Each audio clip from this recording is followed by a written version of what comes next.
உங்கள் எல்லாருக்கும் இன்றைக்கி ஒரு யூஸ்ஃபுல்லான வீடியோவோட வந்திருக்கேன். நிறைய பேர் வந்து ஐ லைனர் போட தெரியாமல் இருப்பீங்க. நான் எப்படி போட்டாலும் அந்த லைனர் வந்து ப்ராப்பராக வரமாட்டேங்குது, விங்ஸ் வரமாட்டேங்குதுன்னு. நம்ம டெய்லி யூஸ் ஐலைனர் போடும்போது இன்னர் கார்னர்லேருந்து எப்போவுமே ஆரம்பிக்காதீங்க.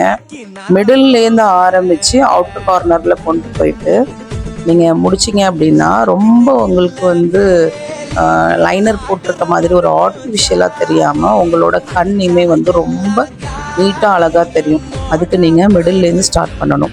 இது வந்து நம்ம ஒரு டெய்லி யூஸ் ஆஃபீஸ்க்கு போகிறவங்க அந்த மாதிரி உள்ளவங்களுக்கு. பட் பிரைடுக்கு வந்து நீங்கள் இன்னர் கார்னர்லேருந்து தான் போடணும். நான் டெய்லி யூஸ் உள்ளவங்களுக்கு மட்டும் இன்றைக்கி சொல்கிறேன். முதல்ல வந்து கண் பகுதியை வந்து ஆயில் இல்லாமல் க்ளீன் பண்ணிக்கோங்க. அதுக்கப்புறம் little compact or loose powder ஏதாவது அப்ளை பண்ணிக்கோங்க.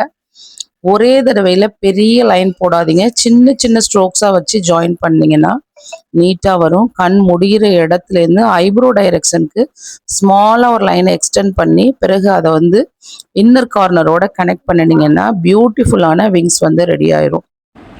பிகினர்ஸ் வந்து டேப் மெத்தட் யூஸ் பண்ணுங்கள். டேப் போட்டிங்கன்னாக்கா உங்களுக்கு விங்ஸ் வந்து ரொம்ப ஷார்ப்பாக ஈஸியாக வரும். பர்ஃபெக்ட் ஐலைனர் வர ப்ராக்டிஸ் தான் சீக்ரெட்டு.